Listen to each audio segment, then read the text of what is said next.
Hello बच्चों, my name is Shivam Chauhan और मैं अपने YouTube channel Shivam physics classes पर आपका बहुत बहुत स्वागत करता हूं। बच्चों, आज हम अपने पूरे लेक्चर में एक पूरा चैप्टर समाप्त कर देंगे। चैप्टर नंबर 5 वैद्युत चालन। इसके अलग अलग टॉपिकों के लेक्चर हम पहले ही समाप्त कर चुके हैं। आज हम पूरे चैप्टर का एक तरह से रिवीजन करा रहे हैं। इसके बाद हम इस चैप्टर के सारे न्यूमेरिकल्स लेंगे। हर टाइप का न्यूमेरिकल्स आपको करा दिया जाएगा। ठीक है बच्चों, तो आज आप पूरे चैप्टर का रिवीजन ओनली 1 वीडियो में करेंगे। ठीक है बच्चों, तो देखिए चैप्टर 5 है वैद्युत चालन, इलेक्ट्रिक कंडक्शन। बच्चों, इसमें मैंने पहला टॉपिक आपको पढ़ाया था वैद्युत धारा। वैद्युत धारा बेटा इसको इंग्लिश में बोलते हैं इलेक्ट्रिक करंट। इलेक्ट्रिक करंट, तो देखिए वैद्युत धारा का मतलब वैसे तो आप समझते ही हैं क्योंकि हाई स्कूल में भी था और मैंने पहले भी पढ़ा दिया है। धारा मतलब किसी चालक तार में आवेश के प्रवाह की दर विद्युत धारा कहलाती है। जैसे ये तार है, इस तार में आवेश एक सिरे से दूसरे सिरे को प्रवाहित हो रहा है, तो वो आवेश कितने समय में कितना आवेश प्रवाहित हो रहा है, अर्थात आवेश का मापन समय के साथ किया जाए तो उस आवेश के मापन को बोला जाएगा वैद्युत धारा। अर्थात वैद्युत धारा I बराबर होता है बेटे, I से रिप्रेजेंट करते हैं, I बराबर Q/T। I बराबर Q/T। किसी चालक में Q माने आवेश के प्रवाह की दर वैद्युत धारा कहलाता है। मात्रक देखे बेटे, Q से मात्रक होगा इसका कूलाम और T का मात्रक होता है सेकंड, तो मात्रक बन गया बच्चों कूलाम पर सेकंड। देखिए वैद्युत धारा को जो मैंने डिफाइन किया है, ये वैद्युत धारा को डिफाइन करा था वैज्ञानिक एम्पियर ने, तो इसलिए वैद्युत धारा का SI मात्रक एम्पियर भी होता है। तो धारा का मात्रक कूलाम पर सेकंड लिख दो या एम्पियर लिख दो। ठीक है बेटे, अगर सपोज कीजिए चालक तार से आवेश नहीं दिया है, हमें दिया है आवेशित होने प्रवाहित होने वाले कणों की संख्या। सपोज कीजिए क्वेश्चन में कहा है एक चालक से 5000 इलेक्ट्रॉन प्रवाहित होते हैं, तो उन इलेक्ट्रॉनों की संख्या से पहले आपको आवेश कैलकुलेट कर लेना है, फिर धारा निकल जाएगी I बराबर Q/T लगाकर। ठीक है, अगर इलेक्ट्रॉनों की संख्या दी हो तो ऐसे करना है, Q बराबर होता है Ne। ठीक है बेटे, ये कब लगेगा, अगर क्वेश्चन में कहा है चालक तार से इलेक्ट्रॉन प्रवाहित हो रहे हैं तो Q बराबर Ne लगा दो, तो यहां पर रख दो, तो धारा का फॉर्मूला हो जाएगा I बराबर Ne/T। ये फॉर्मूला अप्लाई होगा। ये जब लगेगा बच्चों जब चालक तार से प्रवाहित होने वाले आवेशित कणों की संख्या दी है। तो n माने आवेशित कणों की संख्या, E बेटा मूल आवेश है, E का मान आपको हर एक क्वेश्चन में 1.6 × 10⁻⁻19 रखना है। कूलाम में होता है बेटे, ये आपको पता ही होगा। और T टाइम है जितने समय में इलेक्ट्रॉन प्रवाहित हो रहे हैं, तो T के रिप्लेस वो टाइम रख देना जो क्वेश्चन में दिया है, तो इससे वैद्युत धारा का मान ज्ञात हो जाएगा। तो आपने इससे वैद्युत धारा की परिभाषा भी निकालनी सीख ली। वैद्युत धारा की परिभाषा आप इस सूत्र से बना सकते हैं, किसी चालक में आवेश के प्रवाह की दर उस चालक में वैद्युत धारा कहलाती है। और न्यूमेरिकल बच्चों आप I बराबर Q/T लगाएंगे कब, यदि क्वेश्चन में आवेश का मान दिया है। अगर क्वेश्चन में दिया है आवेशित कणों की संख्या तो आपको लगाना है I बराबर Ne/T। बच्चों ये वैद्युत धारा हो गई। इसके बाद बेटे मैंने आपको पढ़ाया था धारा घनत्व। दूसरा टॉपिक है बच्चों धारा घनत्व। बेटे धारा घनत्व को रिप्रेजेंट करते हैं J से। ठीक है, J बराबर होता है, J = होता है बच्चों I/A। इससे आप डेफिनेशन भी बना सकते हैं। ठीक है, और न्यूमेरिकल भी इससे ही होंगे धारा घनत्व निकालने के। J बराबर I/A। डेफिनेशन मैंने आपको पहले भी बनवाई थी जब मैं आपको थ्योरी पढ़ा रहा था डिटेल में इस पूरे चैप्टर की। तो आप क्या बनाएंगे, देखिए सूत्र से परिभाषा बनाइए, किसी चालक तार की एकांक अनुप्रस्थ काट से, किसी चालक तार की एकांक अनुप्रस्थ काट से अभिलंबवत गुजरने वाली धारा को, जैसे ये तार है, ये तार है, इसकी ये पूरी अनुप्रस्थ काट है, इसका एकांक भाग ले लो। किसी चालक तार की एकांक अनुप्रस्थ काट से अभिलंबवत गुजरने वाली वैद्युत धारा उस तार का धारा घनत्व कहलाती है। इसे J से प्रदर्शित करते हैं। इसका फॉर्मूला होता है J = I/A। धारा घनत्व एक सदिश राशि है क्योंकि ये दिशा के अनुसार नापा जाता है, दिशा के साथ साथ मापा जाता है।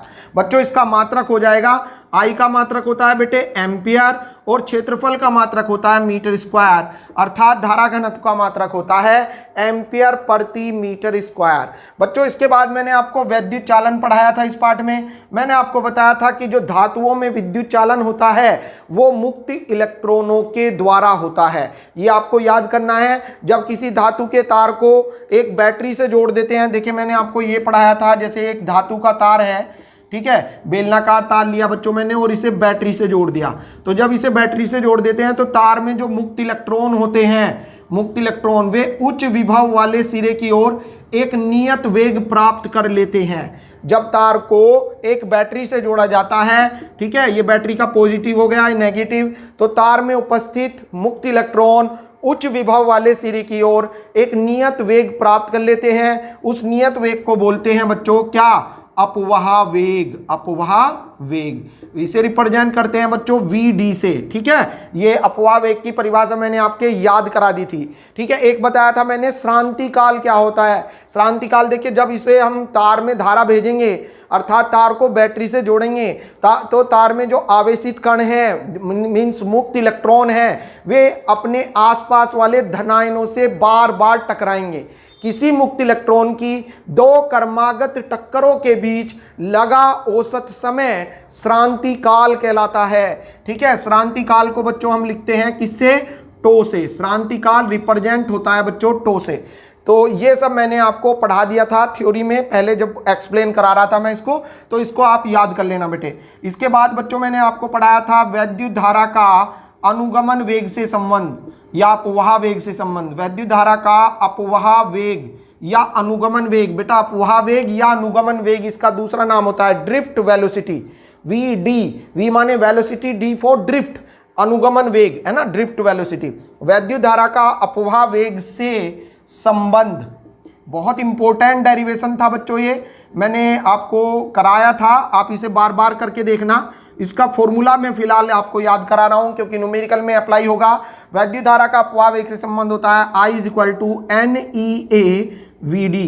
इस फॉर्मूले को यूज करके आप वैद्युत धारा का अपवाह वेग से संबंध निकालेंगे। यहाँ पर I कहलाता है वैद्युत धारा और VD कहलाता है यहाँ पर अपवाह वेग, ठीक है। विद्युत धारा का अपवाह वेग से संबंध। आगे बच्चों आता है धारा घनत्व का अपवाह वेग से संबंध। धारा घनत्व का अपवाह वेग से संबंध। अपवाह वेग या अनुगमन वेग एक ही बात है बेटे। अपवाह वेग से संबंध, बेटा इसके लिए धारा घनत्व को बताओ कैसे लिखते हैं? J से। तो आप इसमें क्या कर देते हैं, J बराबर I/A, और I का मान क्या है बेटा? NEA VD, और अपोन में क्या है? A। तो A से A कट जाएगा, है ना। जब यहाँ पर NEA VD रखोगे और अपोन में A है तो A से A कट जाएगा, तो ये बचेगा बेटा J = NEVD। ये संबंध हो जाएगा। इस फॉर्मूले में J कहलाता है धारा घनत्व और VD कहलाता है अपवाह वेग। तो मैं अपेक्षा करता हूं मेरे साथ साथ आपने ये उतार लिए होंगे। अगर किसी बच्चे ने नहीं उतारे हैं तो इसका स्क्रीनशॉट ले लो। आगे अगला टॉपिक। आगे बच्चों देखिए वैद्युत प्रतिरोध। वैद्युत प्रतिरोध, बेटा वैद्युत प्रतिरोध को इलेक्ट्रिक रेजिस्टेंस बोलते हैं इंग्लिश में, और इसको रिप्रेजेंट करते हैं बच्चों हम R से। R क्या होता है? किसी चालक तार के सिरों के बीच विभवांतर। जैसे हमने ये तार है, इसके सिरों के बीच एक बैटरी लगा दी, ठीक है, इसके सिरों के बीच विभवांतर उत्पन्न कर दिया। तो किसी चालक तार के सिरों के बीच विभवांतर और बैटरी लगाने से उसमें जो धारा प्रवाहित होने लगी और उसमें बहने वाली धारा का अनुपात उस चालक का प्रतिरोध कहलाता है, ठीक है। R बराबर होता है V/I। किसी चालक तार के सिरों के बीच विभवांतर और उसमें बहने वाली धारा का अनुपात उस चालक तार का वैद्युत प्रतिरोध कहलाता है। इसको डिफाइन किया था ओम नामक वैज्ञानिक ने, तो इसलिए इसका मात्रक भी ओम होता है, ठीक है। ओम को ऐसे इस टाइप से इस प्रतीक से रिप्रेजेंट कर देते हैं, ओम को ऐसे लिख देते हैं, ठीक है, शॉर्ट फॉर्म में ये लिख दो। तो ये वैद्युत प्रतिरोध हो गया R बराबर V/I।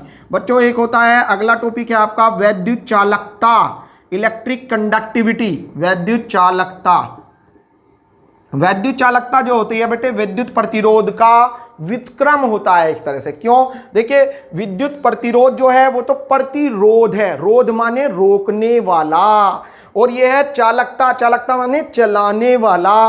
अर्थात आप इनके नाम से पता कर सकते हैं कि एक दूसरे के अपोजिट होते हैं। तो बच्चों जो वैद्युत चालकता होती है इसको हम C से लिख सकते हैं, इलेक्ट्रिक कंडक्टिविटी। और वैद्युत चालकता क्या होती है अभी बताया मैंने, इसका उल्टा। किसका उल्टा? प्रतिरोध का उल्टा। तो किसी चालक तार के वैद्युत प्रतिरोध का व्युत्क्रम, किसी चालक तार के वैद्युत प्रतिरोध का व्युत्क्रम उस चालक तार की वैद्युत चालकता कहलाता है। अर्थात C बराबर होता है बच्चों 1/R। ठीक है, किसी चालक तार के वैद्युत प्रतिरोध का व्युत्क्रम उस चालक तार की वैद्युत चालकता कहलाता है। अर्थात C = 1/R। और मात्रक बन जाएगा बेटे, देखिए यहां पर क्या है, ये ओम, और ओम का आप उल्टा करोगे तो ये हो जाएगा बेटा ओम इनवर्स, या इसको मोहो भी कह देते हैं, मोहो। ठीक है, क्यों कह देते हैं ये मैंने आपको बताया था बच्चों, ओम OHM और इसके ऊपर लग रहा है इनवर्स। इनवर्स का मतलब उल्टा, तो उल्टा करो बेटे, ओम इनवर्स का उल्टा करोगे तो ये बन जाएगा MHO अर्थात मोहो। तो विद्युत चालकता का मात्रक होता है बेटे ओम इनवर्स या मोहो। अर्थात किसी चालक तार के वैद्युत प्रतिरोध का व्युत्क्रम उस चालक तार की वैद्युत चालकता कहलाता है। आगे देखेंगे बच्चों, इसके बाद हमने पढ़ाया था आपको ओम का नियम। ओम का नियम, जिन्होंने प्रतिरोध को डिफाइन किया था ओम। ठीक है, ओम जो थे इन्होंने अपना एक रूल दिया था किसी चालक तार के सिरों के बीच विभवांतर और धारा के अनुपात का मान ज्ञात करने के संबंध में एक रूल दिया था। इन्होंने बताया था यदि किसी चालक तार की भौतिक अवस्था जैसे कि उसके ताप में, टेम्परेचर में कोई परिवर्तन ना किया जाए तो उस तार के सिरों के बीच विभवांतर और उसमें बहने वाली धारा का अनुपात सदैव नियतांक होता है। ठीक है बच्चों, इन्होंने बताया था, ओम ने बताया था, यदि किसी चालक तार, जैसे एक चालक तार है और इसकी भौतिक अवस्था में अर्थात इसके टेम्परेचर में कोई परिवर्तन ना करें तो इस तार के सिरों के बीच विभवांतर और इसमें बहने वाली धारा मतलब I का अनुपात सदैव नियतांक होता है। यही कहलाता है ओम का नियम, अर्थात V/I बराबर कांस्टेंट। जब बच्चों मैंने इसको प्रूफ कराया था, आप इसका प्रूफ जरूर देखना, मैंने इस चैप्टर में करा रखा है, बहुत इंपॉर्टेंट टॉपिक है ये। अगर बोर्ड एग्जाम में आता है तो 5 नंबर में आएगा बच्चों ये। और इसको जब मैंने प्रूफ कराया था तो ये हो कराया था प्रूफ V/I = mL/ne²/A²। ये प्रूफ हो कराया था। और मैंने बताया था इसमें m चालक में उपस्थित प्रत्येक मुक्त इलेक्ट्रॉन का द्रव्यमान है जो कि नियत है। जब धारा भेजेंगे तो तार की लंबाई जो है, लंबाई ना बढ़ेगी ना घटेगी। भाई धारा भेज दी तो लंबाई में कोई परिवर्तन नहीं होगा, अर्थात लंबाई कांस्टेंट है ना। n तार के एकांक आयतन में इलेक्ट्रॉनों की संख्या ये भी कांस्टेंट है। ई इलेक्ट्रॉन का आवेश 1.6 × 10⁻⁻19 कूलाम, ये भी कांस्टेंट है। मींस ये जो होता है बच्चों mL/ne², ये सारा कांस्टेंट होता है। ये प्रूफ कराया था मैंने। अब इस कांस्टेंट को ओम ने कह दिया था R, तो इसीलिए देखो V/I बराबर मैं क्या लिखता हूं R। अर्थात अगर वैद्युत प्रतिरोध का सूत्र धातु तार के प्राचलों के पदों में पूछे, प्राचल मतलब नियतांक, जो तार के लिए नियतांक मान है उनके पदों में पूछे तो फॉर्मूला ये हो जाएगा, प्रतिरोध किसके पदों में? प्राचलों के पदों में, पैरामीटर्स के पदों में। प्राचल मतलब जो धातुए तार के लिए कांस्टेंट वैल्यूज हैं। ठीक है, तो उसके लिए आप देखिए इनका कंपैरिजन कर दो बेटे। मैंने अभी बताया V/I बराबर होता है mL/ne²/A², और ये जो है V/I बराबर होता है R के, अर्थात ये जो वैल्यू है ये इसके बराबर है। अर्थात प्रतिरोध R बराबर होता है mL/ne²/A²। एक नंबर में पूछा जा सकता है कॉम्पिटिटिव एग्जाम में भी कि धातु के तार का प्रतिरोध उसके प्राचलों के पदों में बताइए या पैरामीटर्स के पदों में बताइए। तो आपको लिखना है R बराबर mL/ne²/A²। यहाँ पर M चालक तार में उपस्थित प्रत्येक मुक्त इलेक्ट्रॉन का द्रव्यमान है, L चालक तार की लंबाई है, N चालक तार के एकांक आयतन में उपस्थित इलेक्ट्रॉनों की संख्या है, E इलेक्ट्रॉन का आवेश है, A तार की अनुप्रस्थ काट का क्षेत्रफल है, तो तार में उपस्थित इलेक्ट्रॉन की दो क्रमांक टक्करों के बीच लगा औसत समय अर्थात श्रांति काल है। तो ये सारी वैल्यूज जो हैं कांस्टेंट होती हैं, अर्थात प्रतिरोध का फॉर्मूला प्राचलों के पदों में हो गया R is equal to ml upon NE²A tau. कहां से आया? मैंने इसी पार्ट की थ्योरी में ये सिद्ध करा दिया था आपको, उस लेक्चर को आप सभी बच्चे देख लें। आगे देखिए बेटे, इसके बाद आता है विशिष्ट प्रतिरोध, स्पेसिफिक रेजिस्टेंस, विशिष्ट प्रतिरोध। जो विशिष्ट प्रतिरोध होता है बेटे, इसको रिप्रेजेंट करते हैं हम रो से, ठीक है, ऐसे बनता है रो। इसको ध्यान से सभी बच्चों को समझना है, नहीं तो रोने लगोगे एग्जाम में अगर जो इसे याद नहीं करके जाएगा। विशिष्ट प्रतिरोध रिप्रेजेंट करते हैं रो से। ये चालक तार के पदार्थ का विशेष गुण होता है। पदार्थ का विशेष गुण मतलब तार किस चीज का बना हुआ है। तार एल्यूमिनियम का बना हुआ है, तार तांबे का बना हुआ है, तार लोहे का बना हुआ है। तो इस चीज से विशिष्ट प्रतिरोध का मान बदल जाता है। तार के पदार्थ के साथ साथ उस तार का विशिष्ट प्रतिरोध बदल जाता है। तो आप समझ गए होंगे। अगर पेपर में आए 1 नंबर में पूछेगा विशिष्ट प्रतिरोध किस बात पर निर्भर करता है, तो आपको लिख कर आना है विशिष्ट प्रतिरोध चालक तार के पदार्थ पर निर्भर करता है, अर्थात तार किस चीज का बना हुआ है इस बात पर निर्भर करता है। ये बहुत इंपॉर्टेंट बात है, छोटी सी बात लेकिन बहुत इंपॉर्टेंट बात, तो इसे याद कर लेना बच्चों। और विशिष्ट प्रतिरोध की परिभाषा मैंने याद कराई थी विद हेल्प ऑफ फॉर्मूला। इसका जो फॉर्मूला होता है रो इज इक्वल टू होता है E upon J, rho is equal to E upon J, ठीक है। अब मैंने डिफाइन कराया था इसको ऐसे, किसी चालक तार में वैद्युत क्षेत्र की तीव्रता और उसमें धारा घनत्व का अनुपात उस चालक तार का विशिष्ट प्रतिरोध कहलाता है। देखिए इसको मैंने ऐसे बताया था, जैसे ये एक चालक तार है बच्चों, है ना, इसमें हमने बैटरी लगाकर वैद्युत क्षेत्र उत्पन्न कर दिया। सपोज कीजिए इसमें वैद्युत क्षेत्र उत्पन्न हो गया E, इसके किसी बिंदु पर धारा घनत्व है J, तो E और J का अनुपात उस चालक तार का विशिष्ट प्रतिरोध कहलाता है, ठीक है। अगेन रिवाइज, किसी चालक तार के किसी बिंदु पर वैद्युत क्षेत्र की तीव्रता और उस बिंदु पर धारा घनत्व का अनुपात उस चालक तार का विशिष्ट प्रतिरोध कहलाता है। इसे रो से प्रदर्शित करते हैं और इसका फॉर्मूला होता है बच्चों rho is equal to E upon J, ठीक है। एक दूसरा फॉर्मूला बनाता बच्चों, कैसे? Rho is equal to E को लिख देते हैं वैद्युत क्षेत्र की तीव्रता E बराबर V अपॉन डी, ठीक है। तो V अपॉन डी के रिप्लेस L हो गया। मान लीजिए तार की लंबाई L है, ये तार है और इसकी लंबाई L है और इसके सिरों के बीच विभवांतर V है, तो इसमें वैद्युत क्षेत्र होगा E is equal to V upon L। तो बच्चों E के रिप्लेस हमने रख दिया V अपॉन L और J का फॉर्मूला होता है बेटा I अपॉन A। अब देखिए हम क्या करेंगे, बाहर बाहर वाले पदों की गुणा करेंगे, अंदर अंदर वाले पदों की गुणा करेंगे, तो ये बन जाएगा रो इज इक्वल टू इसको ऊपर ले जाइए बच्चों V Guna A upon I into L। बेटा ये कुछ है, V अपॉन I क्या है? R माने प्रतिरोध। बच्चों V अपॉन I जो है बराबर होता है R के, ले आओ यहां पर, तो ये बन जाएगा rho is equal to R into A upon L। ये बन गया बेटा विशिष्ट प्रतिरोध का दूसरा फॉर्मूला। तो विशिष्ट प्रतिरोध के दो फॉर्मूले हो गए, रो बराबर E अपॉन जे और दूसरा हो गया रो बराबर R into A upon L। इससे आप जो दूसरा फॉर्मूला है इसकी सहायता से या इससे दोनों से आप मात्रक निकाल सकते हैं। मात्रक बैठेगा इसका, अगर मात्रक पूछे, ठीक है, मात्रक पूछे या ना पूछे, मात्रक तो आपको लिखकर ही आना है। मात्रक होगा, देखिए R का मात्रक होता है ओम इनटू क्षेत्रफल का मीटर स्क्वायर और अपोन में लंबाई है मीटर, तो मीटर स्क्वायर बटे मीटर, तो 1 मीटर बचेगा, अर्थात इसका मात्रक हो जाएगा बेटा ओम मीटर। तो विशिष्ट प्रतिरोध का मात्रक ओम मीटर होता है। अगर क्वेश्चन आता है 1 नंबर में कि विशिष्ट प्रतिरोध का सूत्र प्राचलों के पदों में लिखो, है ना, पैरामीटर्स के पदों में लिखो, तो आप कैसे करेंगे? विशिष्ट प्रतिरोध रो का सूत्र पैरामीटर्स के पदों में, प्राचलों के पदों में।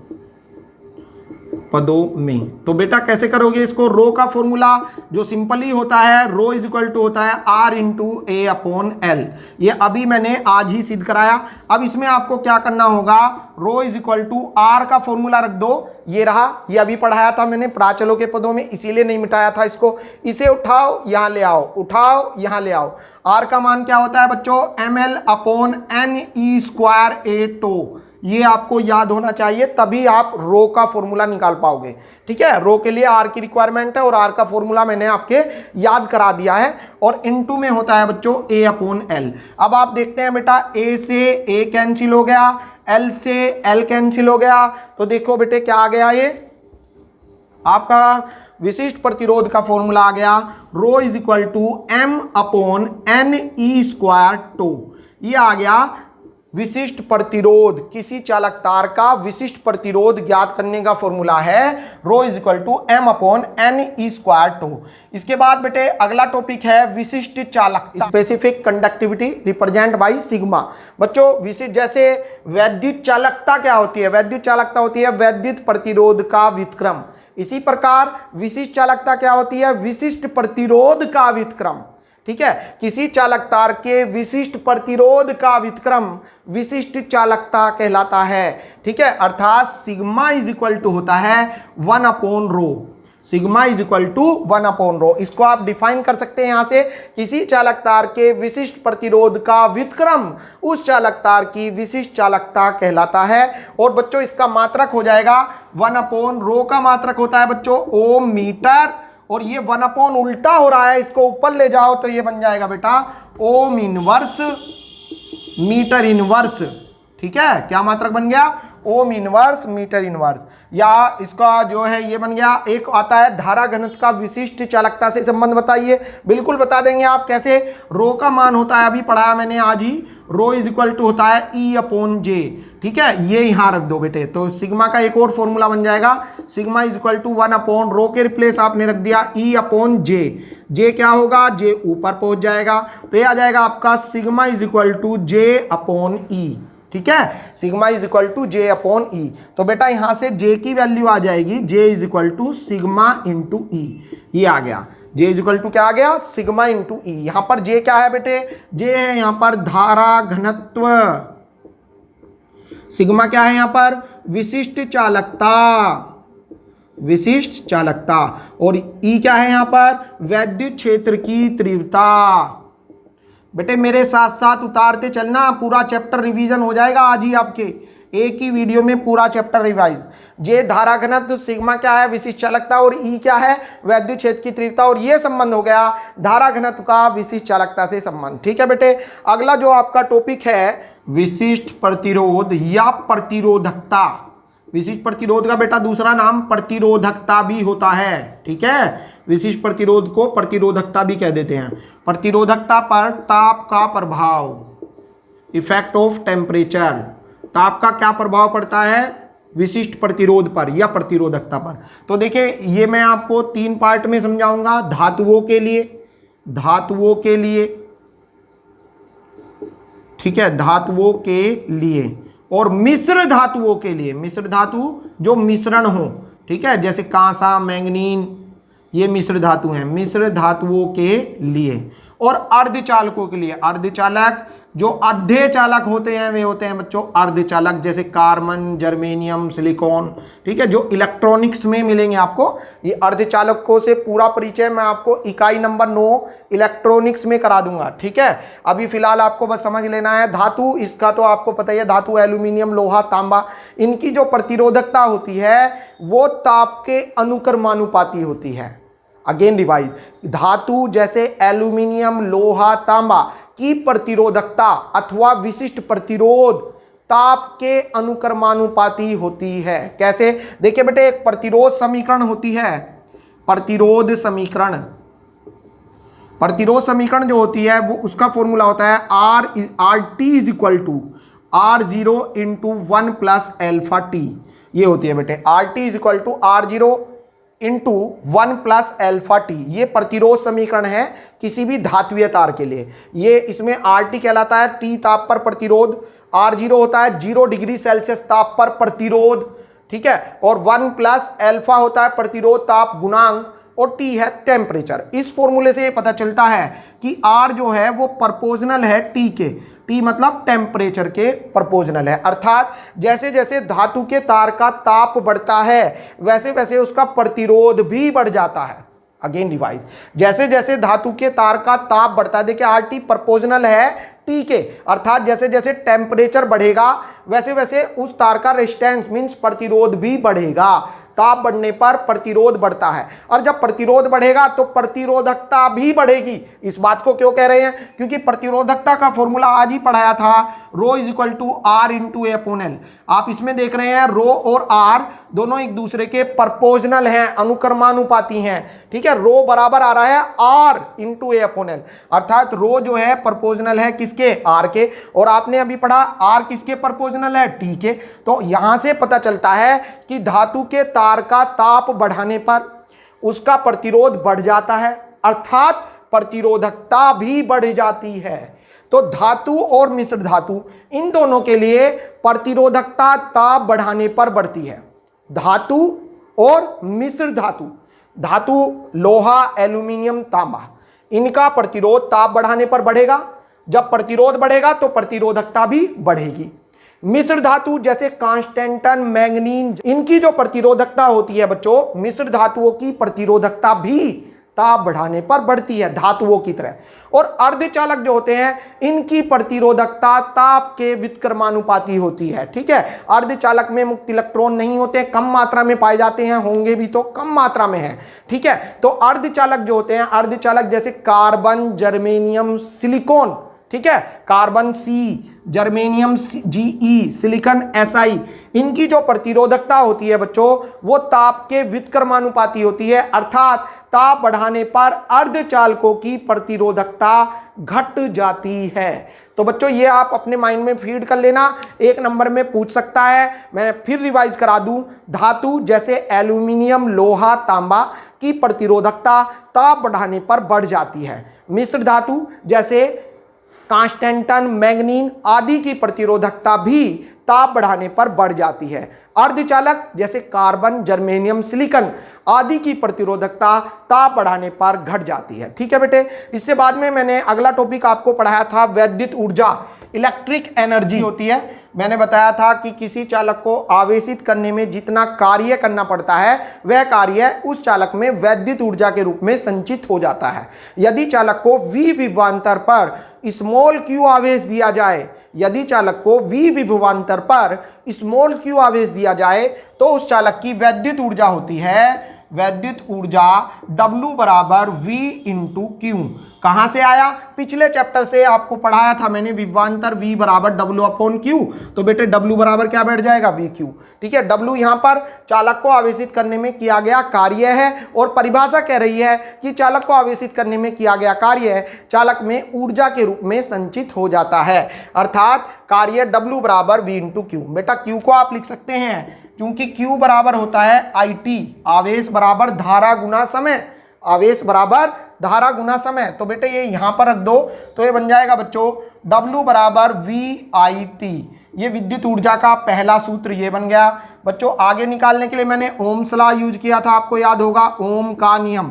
बेटा ओम का नियम कहता है V is equal to IR, V बराबर IR, विभवांतर का फॉर्मूला हो गया ये, ठीक है। देखिए उससे R प्रतिरोध होता है ना, R बराबर V अपॉन I, तो V बराबर क्या हो गया? IR। बेटे ये उठाओ यहाँ ले आओ तो ऊर्जा का फॉर्मूला हो जाएगा W is equal to IR into IT, अर्थात वैद्युत ऊर्जा हो जाएगी W बराबर I इंटू I, मतलब I स्क्वायर RT। तो वैद्युत ऊर्जा का दूसरा सूत्र बन गया बच्चों W is equal to I square RT। I क्या है यहाँ पर? धारा, R क्या है यहाँ पर? प्रतिरोध, और T क्या है यहाँ पर? समय। तो विद्युत ऊर्जा के ये दो फॉर्मूले हो गए। एक और बच्चों निकालने के लिए यहाँ से I का मान देखिए, I बराबर बैठेगा, यहाँ से इसको इधर ले आओ, I बराबर V अपॉन R, I बराबर V अपॉन R। ये जो I का मान है इसको आप ले चलो, कहाँ ले चलो? समीकरण सेकंड में लेके चलते हैं इसको।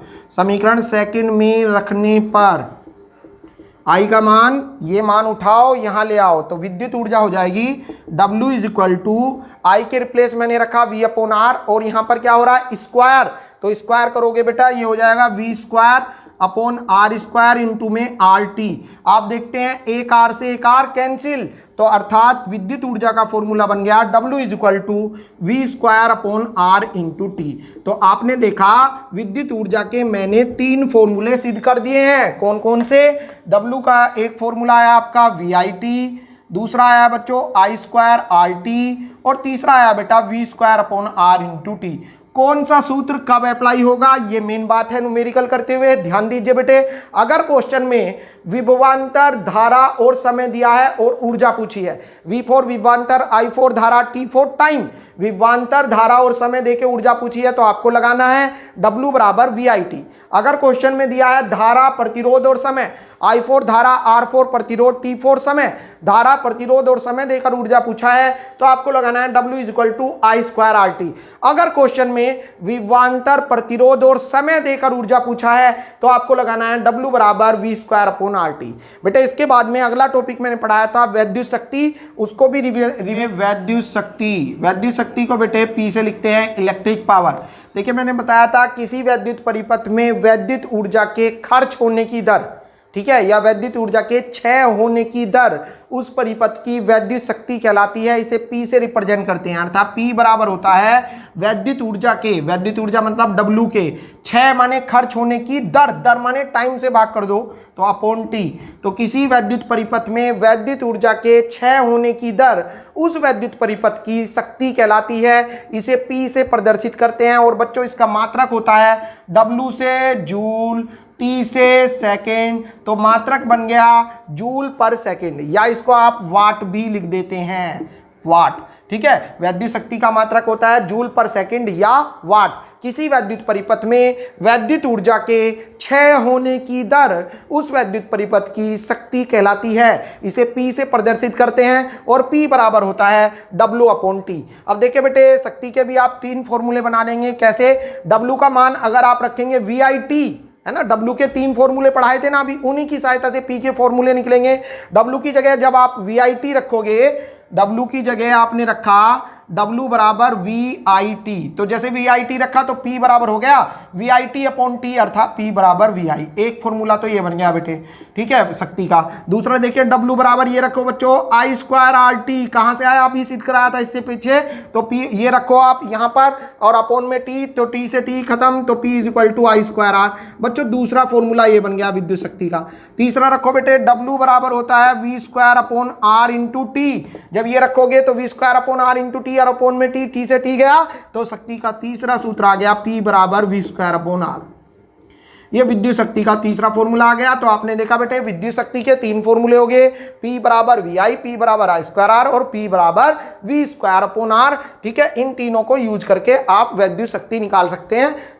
कौन सा कब लगेगा वो आपको क्वेश्चन पर देखना है। विभवांतर और धारा देकर शक्ति पूछी है तो ये लगाना है, धारा और प्रतिरोध देकर पूछी है तो ये लगाना है, और वोल्टेज और प्रतिरोध देकर शक्ति पूछी है तो P बराबर V²/R। बेटे इससे बाद में मैंने आपको पढ़ाया था किलोवाट घंटा, इससे अगला टॉपिक था बच्चों किलोवाट घंटा, किलोवाट आवर, किलोवाट आवर, ठीक है। इसको शॉर्ट फॉर्म में KWH लिख देते हैं बेटे, KWH। किलोवाट आवर को शॉर्ट फॉर्म में यूनिट भी बोलते हैं, यूनिट। 1 किलोवाट घंटा मतलब 1 यूनिट।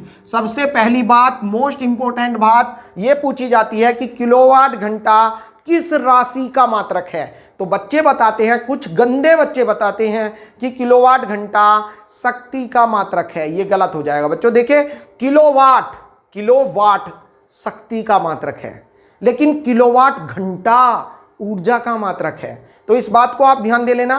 किलोवाट कहता है खाली किलोवाट, वाट, मेगावाट, ये सब शक्ति के मात्रक हैं, लेकिन वाट के साथ अगर टाइम जोड़ दिया, है ना, मतलब शक्ति के साथ गुना कर दिया टाइम को, तो ये बन जाएगी ऊर्जा, विद्युत ऊर्जा। तो किलोवाट घंटा किस राशि का मात्रक है? विद्युत ऊर्जा का मात्रक है। और बच्चों इसका मान मैंने निकलवाया था, 1 किलोवाट घंटा इज इक्वल टू, मान बेटे इसका आप सभी बच्चों के याद होना चाहिए, 1 किलोवाट घंटा बराबर 3.6 गुना 10⁶ जूल, है ना। 1 किलोवाट घंटा वैद्युत ऊर्जा उत्पन्न करने के लिए कितना कार्य करना होगा? 1 नंबर का क्वेश्चन, 1 किलोवाट घंटा ऊर्जा उत्पन्न करने के लिए कितना कार्य करना होगा? तो यहां से बता दोगे आप, 1 किलोवाट घंटा ऊर्जा उत्पन्न करने के लिए 3.6 गुना 10⁶ जूल कार्य करना होगा।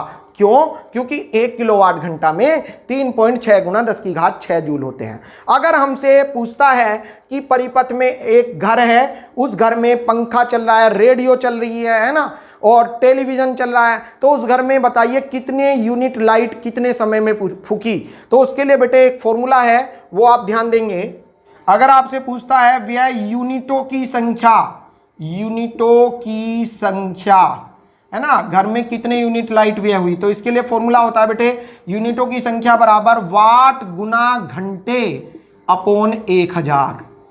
ठीक है, यूनिट कितने यूनिट लाइट फूकी, 5 यूनिट, 10 यूनिट, 50 यूनिट, कैसे आप अपने घर का बिल कैलकुलेट करोगे, बिजली का बिल कैसे कैलकुलेट करोगे, तो उसके लिए आपको ये देखना है कितने एपरेटस और किन किन वाट के चल रहे हैं। ठीक है, जैसे आपका 10 वाट का की रेडियो चल रही है ना, 50 वाट का पंखा चल रहा है, 80 वाट का टेलीविजन चल रहा है, तो वाट तो टोटल जोड़ देंगे, वो टोटल शक्ति हो जाएगी। वाट गुना घंटे कितने टाइम तक चलाए आपने में, गुना घंटे और डिवाइड बाई 1000, तो ये वाट गुना घंटे अपॉन 1000 करके निकल जाएगी आपके घर में खर्च होने वाली यूनिटों की संख्या।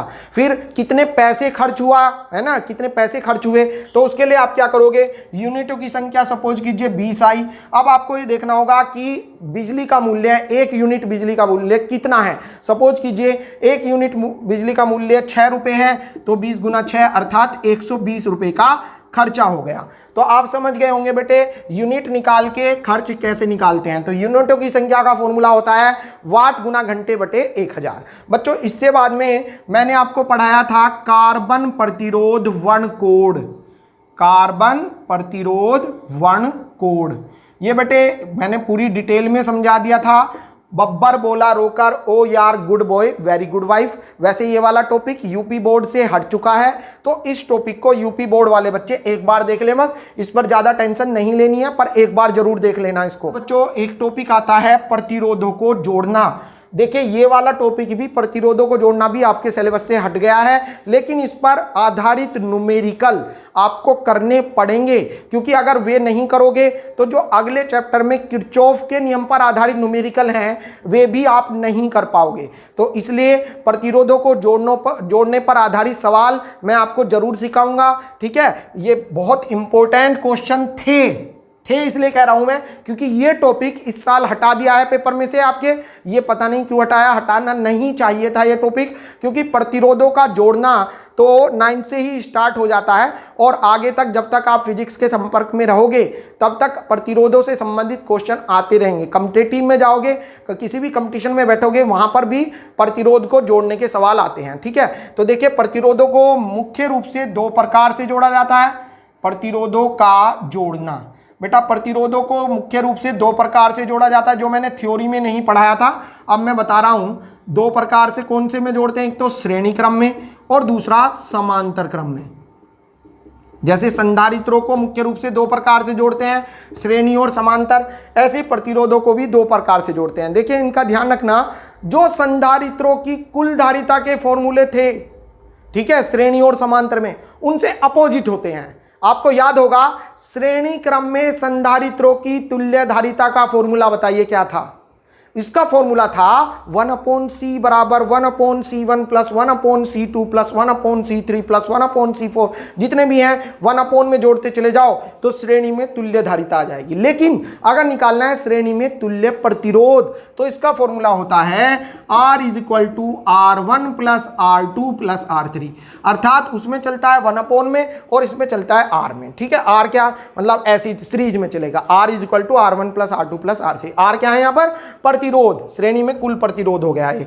R कुल प्रतिरोध है, R1 R2 R3 अलग अलग प्रतिरोध है। श्रेणी ऐसे होता है बेटे, जैसे ये 3 प्रतिरोध या 4 प्रतिरोध कितने भी ले लो बेटे, अगर एक ही लाइन में है तो ये सारे जो हैं आप देख रहे हैं कौन से क्रम में है, ये श्रेणी क्रम में है। तो श्रेणी क्रम की मेन पहचान ये होती है कि सारे प्रतिरोध एक ही लाइन में होते हैं, एक बात। दूसरी बात, जैसे ही इनको हम बैटरी से जोड़कर वोल्टेज लगाते हैं तो इनमें धारा ऐसे प्रवाहित होने लगेगी, ये धारा आने लगी, और सारों में धारा आप देखेंगे बच्चों, जो इसमें धारा है वो इसमें धारा है, वो इसमें धारा है, सब में धारा क्या है, I, अर्थात चूंकि धारा समान है अर्थात ये श्रेणी क्रम में है, एक बात।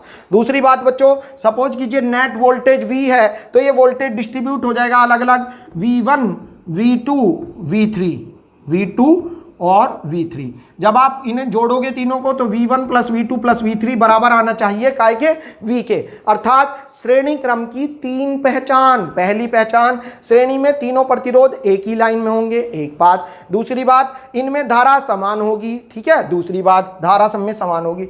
तीसरी बात, विभवांतर अलग अलग होगा।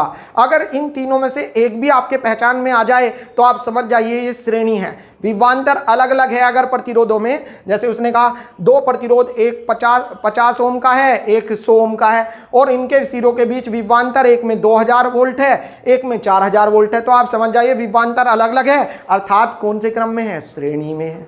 श्रेणी में विभवांतर अलग अलग होगा। अगर क्वेश्चन में कहता है धारा दोनों में एक ही बह रही है ना, 5 एम्पीयर धारा बह रही है, तो दोनों में समान धारा बह रही है, अर्थात श्रेणी में है। या ये कहे दोनों एक ही लाइन में जुड़े हैं तो समझ जाइए अर्थात श्रेणी में है। तो बेटा ये श्रेणी की पहचान होती है। और श्रेणी में कुल प्रतिरोध का फॉर्मूला होता है R = R1 + R2 + R3। क्यों होता है तो वो आप निकाल भी सकते हैं, हालांकि प्रूफ आपके सिलेबस से हट गया है, इसका V1 + V2 + V3 होगा। अब V को आप लिख सकते हैं, ओम ने बताया था V बराबर क्या होता है, IR, V1 IR1 + V2 IR2 है ना, और V3 IR3। I सब में मैंने समान रखा है क्योंकि श्रेणी में धारा समान होती है। V बराबर IR होता है तो IR V1 IR1 IR2 IR3, I common आके I से I कट जाएगा तो क्या आ गया बेटे, R = R1 + R2 + R3। तो ये आ गया बच्चों श्रेणी में तुल्य प्रतिरोध। इसका डेरिवेशन आपको नहीं करना है, आपके एग्जाम में नहीं आएगा, ठीक है, यूपी बोर्ड वालों के एग्जाम में नहीं आएगा, अदर बोर्ड में आएगा ही। अब समांतर क्रम ऐसे होते हैं, देखिए ये मैंने प्रतिरोध, 3 प्रतिरोध लिए और ऊपर नीचे लगा दिए। देखिए बेटे प्रतिरोध को ऐसे इस टाइप से बनाते हैं, है ना, प्रतिरोध जैसे संधारित्र को ऐसे प्लेट्स, ये होते हैं संधारित्र, कैपेसिटर, ये कैपेसिटर होते हैं जो मैंने इससे पिछले चैप्टर में पढ़ाए थे। इसमें आप रेजिस्टेंस पढ़ रहे हैं, प्रतिरोध ऐसे बनाए जाते हैं, ठीक है। ये प्रतिरोध हैं, आप देख रहे हैं कितने प्रतिरोध हैं बच्चों, ये 3 प्रतिरोध चमक रहे होंगे, R1 R2 और R3, ठीक है। यहाँ पर ये बैटरी हो गई V वोल्ट की, ये रही बैटरी V वोल्ट की। यहाँ से मैंने इसमें I धारा भेजी, ये गई, और जैसे ही ये यहाँ पर आई तो क्या हुआ, 3 भागों में बढ़ जाएगी, कौन सी, I1 I2 और I3, ठीक है बेटे।